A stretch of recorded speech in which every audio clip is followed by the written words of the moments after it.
இன்றைக்கான வீடியோவில் நம்ம கன்ஸ்ட்ரக்ஷன் பண்ணி கொடுத்துருக்கக்கூடிய ஒரு ஃபீல்டில் இன்டர்லாக் பிரிக் வச்சு நம்ம வந்து கன்ஸ்ட்ரக்ஷன் பண்ணி கொடுக்க போகிறோம். இப்போ இந்த பில்டிங்க்கு தேவையான கல் பார்த்திங்க அப்படின்னா இன்டர்லாக் பிரிக் வந்து 2000 கல் தேவைப்படுது. இந்த பிளாக்கோட சைஸ் பார்த்திங்க அப்படின்னா 8 இன்ச் பிளாக் வந்து யூஸ் பண்ண போகிறோம். ஸோ இப்போ இதில் ஃபஸ்ட்டு ப்ரொசீஜர் பார்த்திங்க அப்படின்னா பேஸ்மெண்ட்டுக்கு அப்புறம் பார்த்திங்க அப்படின்னா ஃபஸ்ட்டு வந்து எக்ஸஸாக இருக்கக்கூடிய கான்கிரீட் எல்லாம் ஷிஃப்டிங் பண்ணுறாங்க. ஸோ இதுதான் வந்து இதில் ஃபஸ்ட்டு ப்ரொசீஜர். நெக்ஸ்ட் பார்த்திங்கன்னா அந்த இடத்துல தண்ணீர் விட்டு தெளிச்சுட்டு சிமெண்ட் பொடியை அதில் வந்து தூவி விடுறாங்க. இது வந்து ரெண்டாவது ப்ரொசீஜர். அதுக்கப்புறம் மூணாவது ப்ரொசீஜர் பார்த்திங்க அப்படின்னா சிமெண்ட் மண் கலவை சாந்து போட்டதுக்கப்புறம் இன்டர்லாக் கல் வந்து முதல் கல்லை ஆஷ் பண்ணுறாங்க. வாட்டர் லெவல் டியூப் வச்சு வந்து கரெக்டான மெஷர்மெண்ட்டில். ஸோ ஃபஸ்ட்டு கல் தான் வந்து என்றைக்குமே ஃபேஸ் பண்ணுறதுல உறுதியாக இருக்கும். ஸோ அதை வந்து லே பண்ணிடுறாங்க. இந்த முதல் கல்லை தூக்குவிட்டு வச்சும் அதனுடைய அளவை வந்து சரி பார்த்துக்கிறாங்க. ப்ளஸ் ரசமட்டம் கொண்டுமே வந்து அதனுடைய கரெக்டான லெவல் இருக்கா அப்படிங்கிறத வந்து செக் பண்ணிகிட்டு இருக்கிறாங்க நம்மளோட மேஸ்திரிஸ். இன்டர்லாக் கல்லினுடைய மேல்மட்டமும் வந்து நம்ம ரசமட்டம் வச்சு பார்த்துக்கிறோம். ப்ளஸ் சைடுலேயும் பார்த்திங்க அப்படின்னா ரசமட்டம் வச்சு வந்து செக் பண்ணிக்கிறோம். இந்த மாதிரி பண்ணி தான் முதல் கல்லை நம்ம வந்து ஆஷ் பண்ண தொடங்குகிறோம்.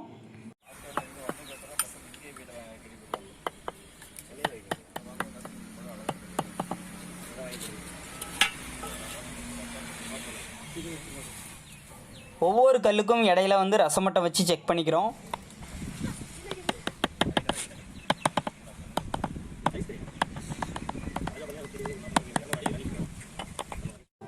இருக்கக்கூடிய கார்னர் சைடு எல்லாமே வந்து இதே போல் ரசமட்டம் வச்சு வந்து செக் பண்ணி தான் வந்து முதல் கல்லை வந்து ஆஷ் பண்ண வந்து துவங்குறோம்.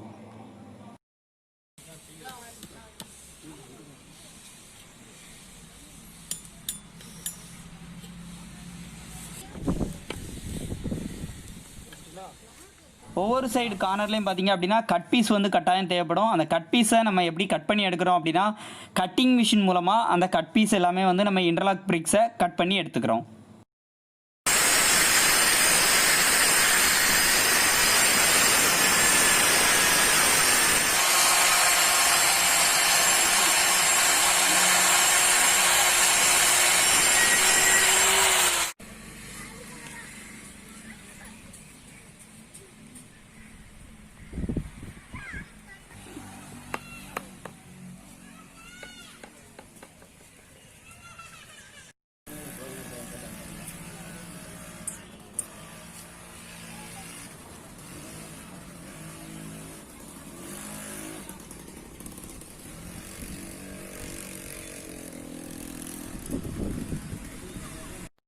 இந்த சைட்டில் நம்ம முதல் கல்லை வந்து ஆஷ் பண்ணி முடிச்சிட்டோம்.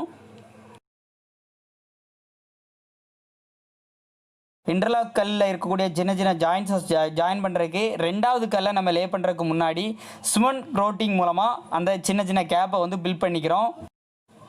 இதுக்கு மேலே தான் பார்த்திங்க அப்படின்னா ரெண்டாவது கல்லை நம்ம வந்து லே பண்ண ஆரம்பிக்கிறோம்.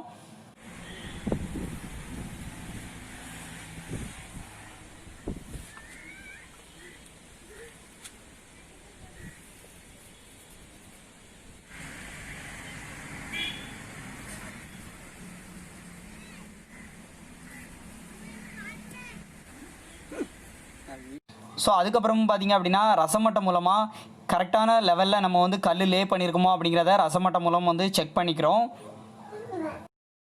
இன்டர்லாக் கல்லினுடைய மேல் மட்டத்தையும் நம்ம வந்து ரசமட்டம் மூலமாக செக் பண்ணிக்கிறோம். ப்ளஸ் சைடுலேயும் பார்த்திங்க அப்படின்னா சைடுலேயும் நம்ம வந்து செக் பண்ணிக்கிறோம்.